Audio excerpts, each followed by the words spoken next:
Pesticide use has increased over 80% since 1990, causing pollinator declines and water contamination. Now, this story is dear to my heart because I'm big on the environmental stuff. You know me, Mike. Big on the environment, big on the nature, love the animals. What do you know right off about pesticides and such?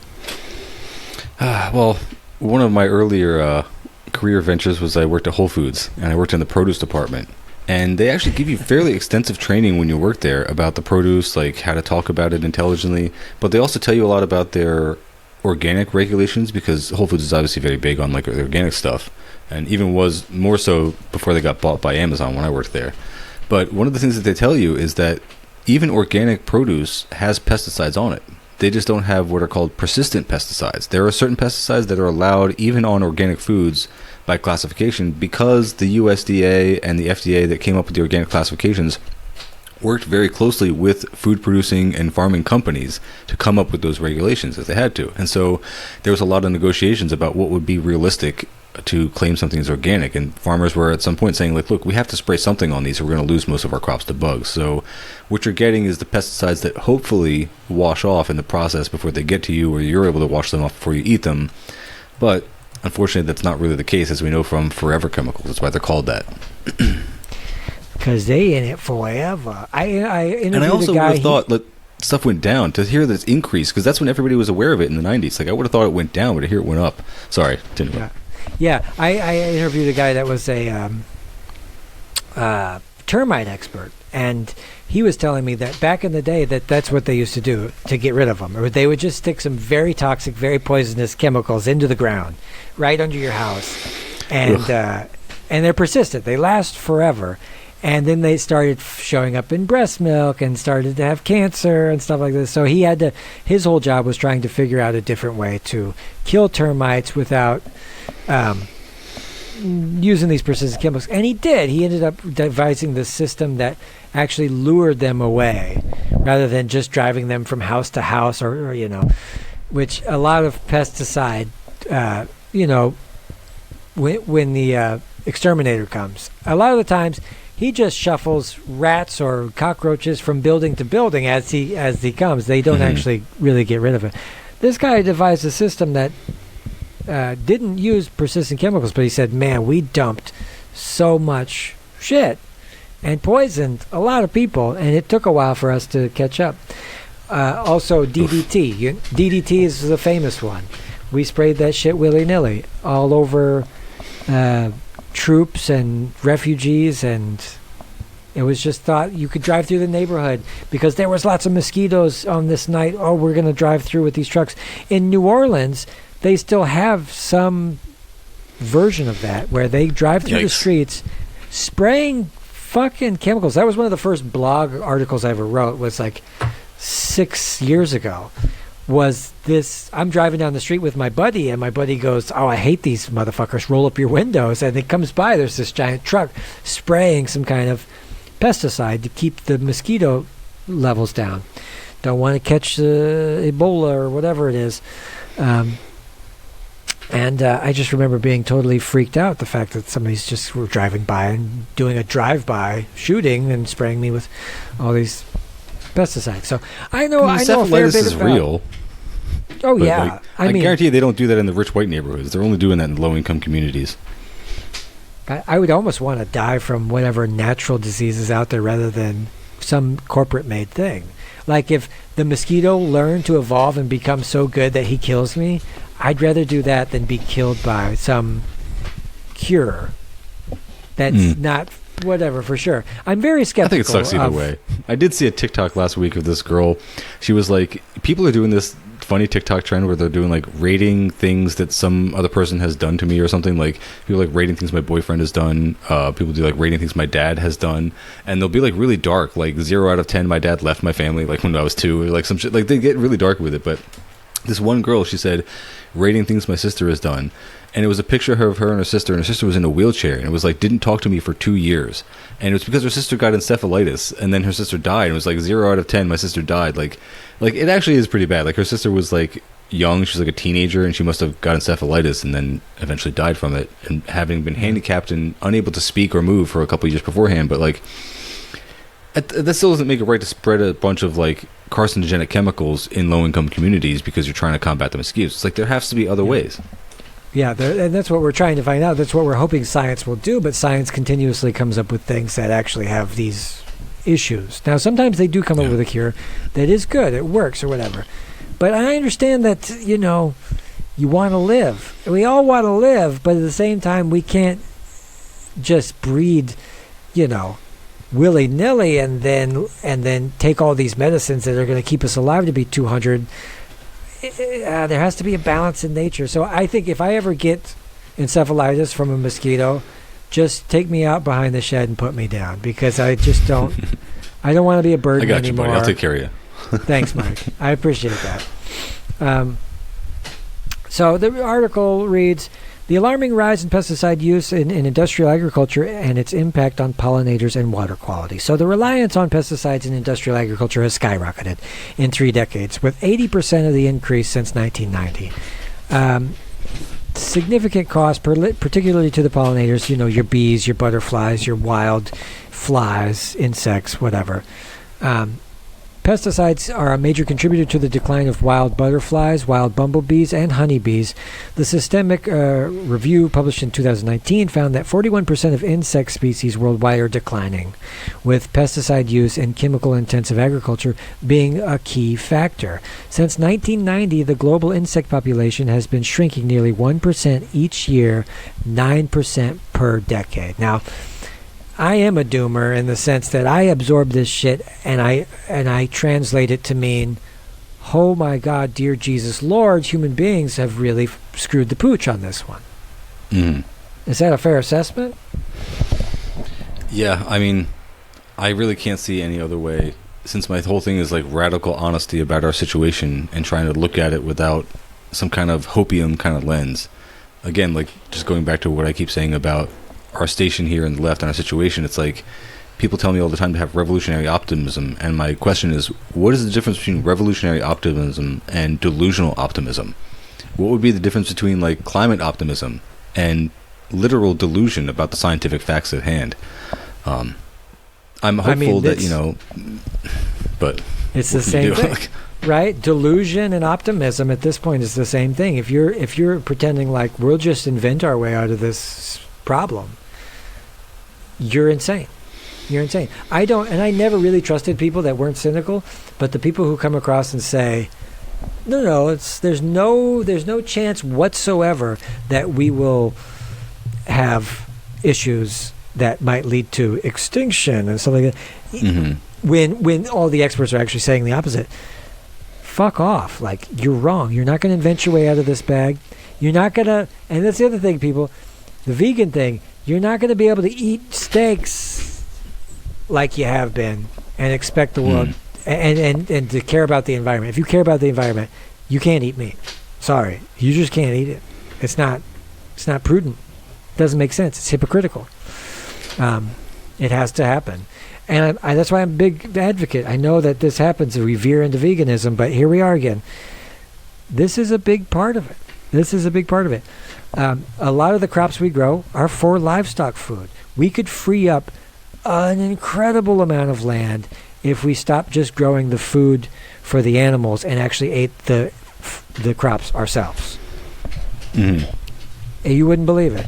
I'll next time I'll throw some I avoided the vegan articles. I didn't want to broadside you, but there's a lot of corporate malfeasance that relates and environmental degradation that relates around veganism, and I think it's a point that I absolutely fucking have to make because I think it's so fucking obvious. It's crazy. Yeah. So the indiscriminate use of pesticides such as neonicotinoids, which is a lot like tobacco-based thing. It's a nicotine-based thing, and what it does is it gives fucking bees like heart murmurs. It overwhelms these insects, and so it's used as a pesticide, but it also screws up pollinators, where pollinators are buzzing around all high and messed up, and their wings don't work as good. It's not good. Sulfoxylfluor. I got to get my wife to pronounce these. Pyrethroids, fipronil, and organophosphates pose a significant threat to all insects. These chemicals can accumulate in pollen and nectar, exposing pollinators to harmful residues. Ooh, it's a residue.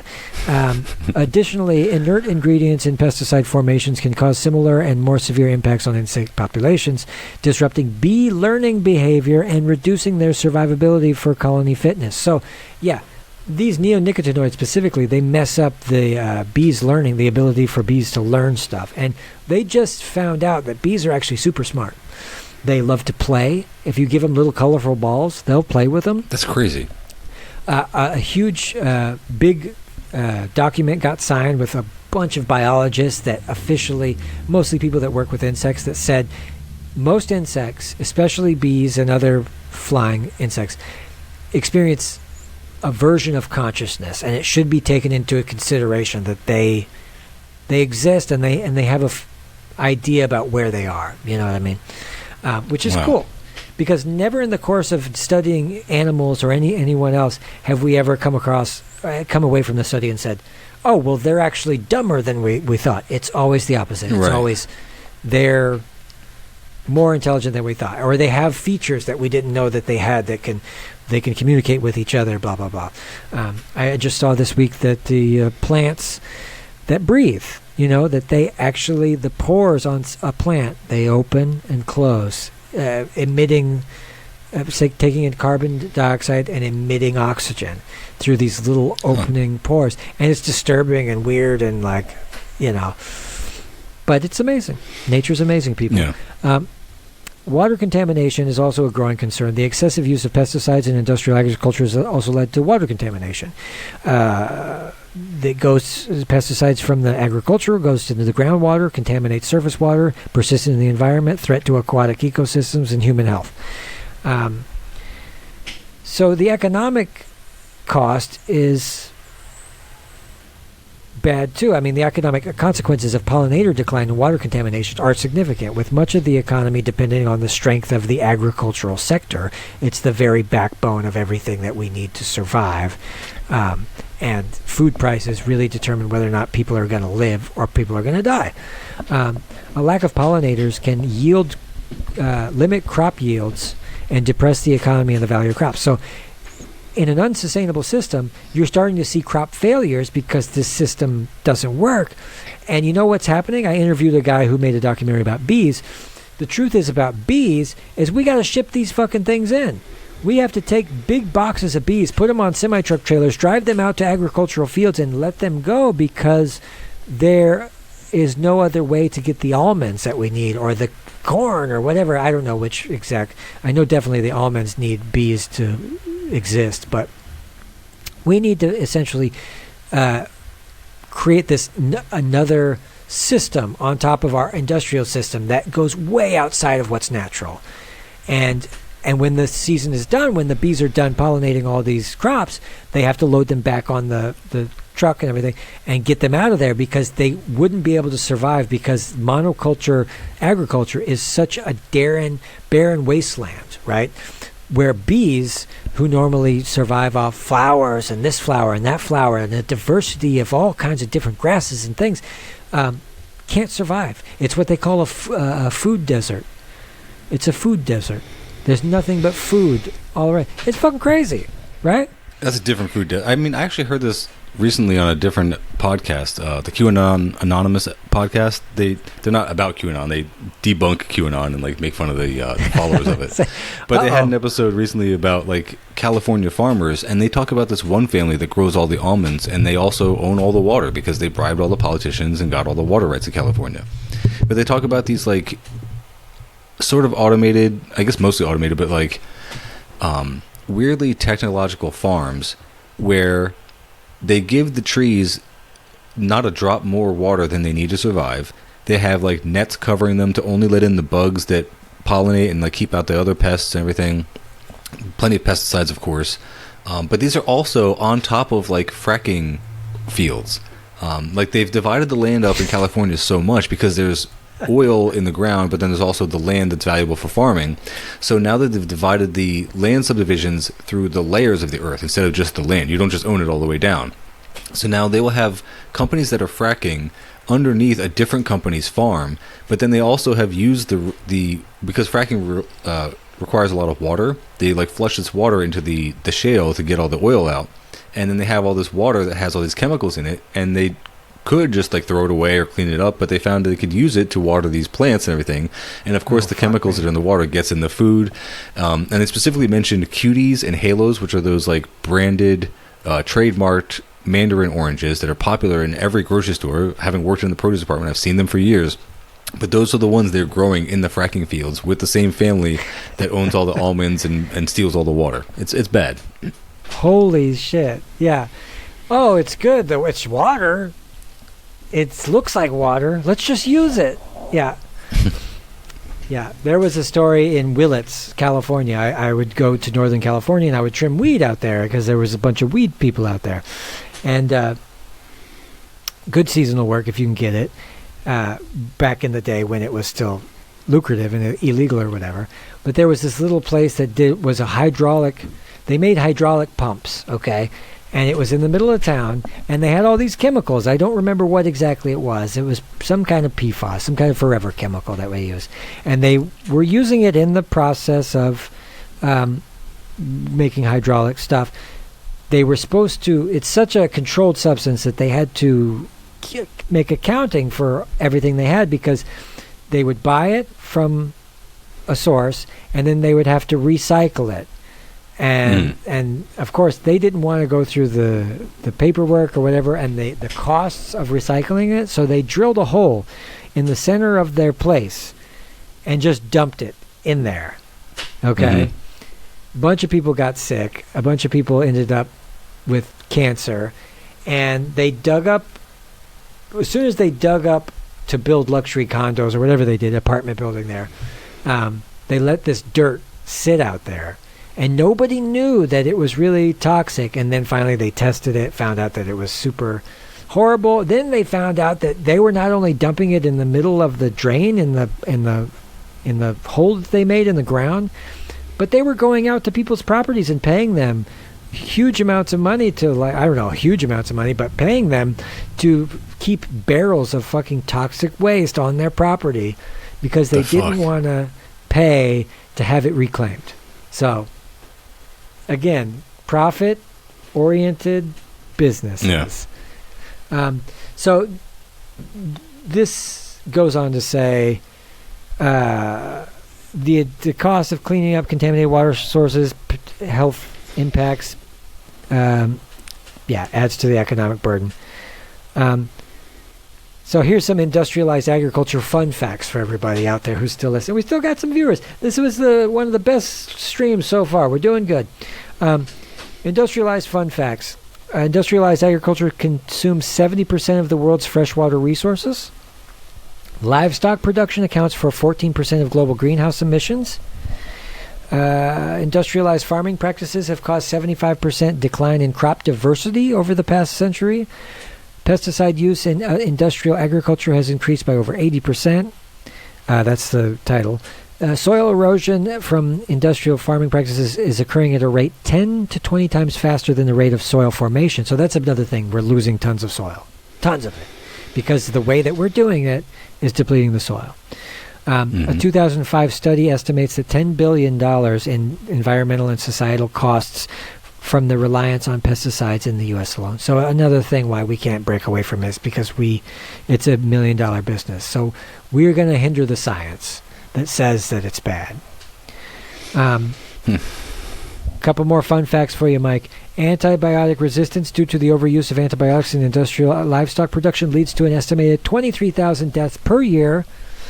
And let's see, one more. I'll give you a good one. Let's see. Parts of Europe, North and South America, India, China, and Indonesia face potential crop yield reductions of 75% due to the fragility of industrial agricultural practices. Oh my God. So I'll cut that one short here, and we'll wrap it up here because it's getting late. It's almost 3 a.m. I mean, can you imagine if we saw a 75% reduction in crop yields from any of those major countries like that? Do you have the devastation that would wreak? Yeah, like the bring back the good old-fashioned famines of the 20th century, which I don't root for, but at the same time, something's got to clean the filth off these streets. It's crazy, man. I wouldn't root for that, but I think it's a very fickle and fragile system that we've built. The most important thing, the most intimate thing we do as humans, eat food. It goes in our body, has huge effects on our health that we don't give a rat's ass about how we make it, what's in it, how many chemicals we put in it. We just don't care. It's the most important thing. It's like, no, hurry up and eat the McDonald's so that I can go back to playing Pokemon or whatever it is. I don't know what kids are doing these days. Let me know in the comments what you guys are doing these days. Roblox. Roblox. All right, one more, all right? Now you can have your choice.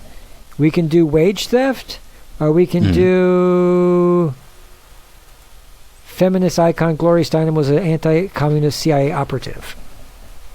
Which one do you like? Let's do the Gloria Steinem. All right, you got it. So, obviously, by the title, feminist icon Gloria Steinem was an anti-communist CIA operative who kept the feminist movement from discussing class, but only gender. I wrote this. I was pretty surprised to find out. I was just reading about her. I think she had a birthday or something, and I read her Wikipedia just to try to figure out who she was, and it turned out that she definitely was working with the CIA, our favorite organization. So, everybody who didn't know, I'm sorry to tell you that, yes, the feminist icon, Gloria Steinem, and I got so many hate mail for this one, so I look forward to your letters, ladies. Got lots of bad reviews on this one. They say, well, but it doesn't mean that she's not really cool in some other ways. And I'm like, yeah, no, she did make great things. I'm just trying to tell the truth here about everybody. Even the Dalai Lama accepted money from the CIA. Mm-hmm. That's a fact, not a conspiracy. So Gloria Steinem, the woman who defied labels and blurred lines in the case of contradictions, her life story reads like a spy novel with a dash of absurdity. So let's dissect this enigma of what Gloria is. In the late 1950s, Steinem spent 2 years in India as a Chester Bowles Asian Fellow. Upon her return to the United States, she served as a director for Independent Research Service. This was an organization secretly funded by the CIA, and it aimed to send American students abroad to disrupt world youth festivals, which were propaganda events for the Soviet Union. Under the guise of being real hip and real cool, going to a rock concert to try to stop people from thinking about communism. Tofu Abian says, who isn't the CIA working with? That's a good question. I don't know. Another well-known one was Stuart Copeland's father, the drummer from The Police. His dad was a CIA agent. Yeah. He's open about that. He talks about it all the time. He's actually proud of him. He thinks also, and I was like, oh, you're a jerk. I still like The Police. That's a cool band. Come on. I like to rock out to some Police. But you can tell, I mean, Sting himself is a little pretentious. They're all up in their egos, for sure, those guys. Musicians are like that. I hate musicians for that. That's why I quit music. These people kind of, and Eric Clapton famously said, he was drunk and he said, keep England white. He's kind of racist. But he came out recently in support of Palestine. So you never judge people. True. That's why, folks, we talk a big game, hyperbole, and making fun of people and insulting and saying we need to purge all these people. But in reality, we're balanced. We understand that there's black and white. I personally, my door is always open. We're actually going to have some chuds on the program later in the week. We're gonna blast them with questions. We're going to grab a conservative by the collars and ask him, what the fuck is wrong with you, buddy? What's wrong with you? We're going to have him on the show. So my door is always open to anybody who's really got a different thing. Oh, yeah, Tofu says Phil Oakes is cool, though. That was a famous folk musician who was he did the Summer Nights one? Is that him? I don't think so. I don't know. I think... What is Sentimental Lady? Tofu? No, that's... you're thinking of the guy from Fleetwood Mac. Oh, Lindsey Buckingham or? No, that guy's name was Bob Welch. Oh, Bob Welch. Yeah, Sentimental Lady. Phil Oakes. Phil Oakes. He was like the Woody Guthrie of his time. He was a little bit later, but he sang protest songs. Okay. Remind me what he does again. Phil Oakes. He sang one about Vietnam. I lift weights to fucking music like that. I lift weights to like folk music from rock. the '60s. Yeah, like, or I'm listening to like Fortunate Son and shit. I'm getting all pumped up. Or 10 years after or whatever, where it's like, hell yeah, freaks and Harrys, dykes and fairies. Tell me where the sanity is. Or like The Eve of Destruction. I love that one. Oh, he says, love me, I'm a liberal. He sings, love me, I'm a liberal. Nice. I'll check that one out. So anyway, going back to this CIA thing. Yes, the CIA, the clandestine agency that makes James Bond look like an amateur mixologist. Gloria Steinem, our unsuspecting heroine, once danced in its shadow. Picture this, Gloria, in a trench coat, whispering coded messages into lipstick-shaped transmitter. Her mission, to infiltrate feminist movement and keep it from veering into dangerous territory, like, say, socialism. Dun dun dun. Yeah. Dun dun dun. Yes, comrades, our Gloria was a capitalist spy, sipping martinis while plotting the downfall of the proletariat. It's like Mad Men meets The Handmaid's Tale, but with more shoulder pads. The 80s. I gotta get my good sound effects going on. See if that works. It'll take probably a second or two. I hate that. Socialism, not on Gloria's watch. Now let's address the elephant in the room, okay? Gloria's aversion to socialism, she saw it as the ultimate buzzkill for feminism. Why bother with economic equality when you can just focus on breaking glass ceilings and burning bras? Forget about the working class struggle. Gloria had more pressing matters, like ensuring that women could have it all, as long as all meant juggling career, family, and a killer pantsuit collection. Who needs universal health care when you've got a killer highlighter game? The gender versus class Your articles debacle. are very funny, man. Thanks. But here's why it gets juicy, okay? Glory wanted feminism to be all about gender, not class, because nothing screams empowerment like ignoring the systemic economic disparities and disproportionately that affect women of color, right? So let's raise our champagne flutes to the audacity of it all. Who cares about if working class women can't afford childcare or decent health care? As long as we're smashing the patriarchy, the rest is just background noise. Now, other people that I had to look it up, it was like other people that were involved with the CIA during that time or were against the CIA at that time that were communists. So Orson Welles, the man behind Citizen Kane, was a vocal political leftist. Most people thought that his films, especially Citizen Kane, was communist, which Citizen Kane wasn't communist. It was just a good film about a Hearst-like character being taken down and ridiculed, right? Great movie, by the way. You've seen Citizen Kane? One of the best movies ever made. So they say.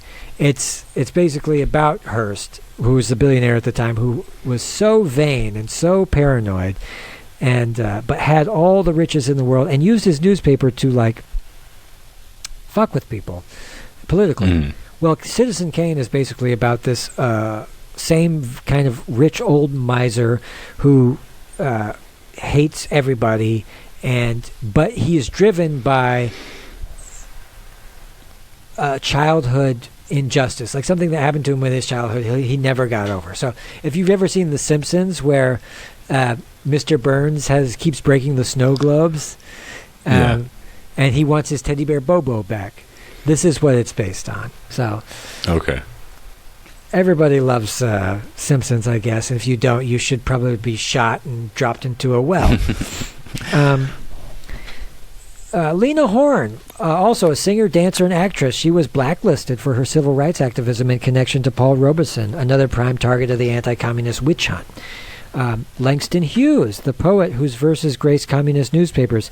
His words stirred hearts, but they also stirred up covert operations. Maybe we'll never know. Yeah, he was thought to be a spy in his time. Anybody who had a heart, who wanted to express themselves creatively, was a communist. He's touchy-feely, one of these touchy-feely, query communist types. Yes, I am. And Arthur Miller, of course, wrote Tropic of Cancer, Tropic of Capricorn. Celebrated playwright who refused to name suspected communists before the House Committee on Un-American Activities. His pen was mightier than the Red Scare. So he actually stood up to all that McCarthyism in those days. Yeah. Paul Robeson is a good figure, too. Like, Proles of the Round Table, the podcast, did a great episode on Paul Robeson. And it was an episode that definitely radicalized me early on when I found out that he was a committed socialist and visited the Soviet Union, hung out with some Soviet leaders a few times, and actually liked the Soviet Union better. Like, one of his quotes was that, for the first time in my life, I feel like a human being when I'm in the Soviet Union, because they had actually done a lot to tackle racism in like a quote-unquote authoritarian way, but like a directed and principled government power way. They actually did have struggle sessions. Like, there was a notable example.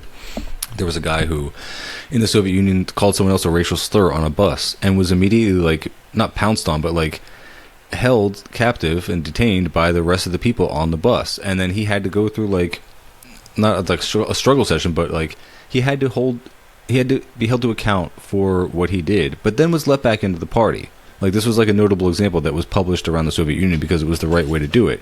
They did allow him back in the party, and he ended up becoming a valuable party member and a contributor to the communist cause. But it was because, like I said, he was allowed to redeem himself and be accountable for his actions, as opposed to just being canceled or being allowed to just be racist and facing no consequences whatsoever. Like, there is a right way to go about it.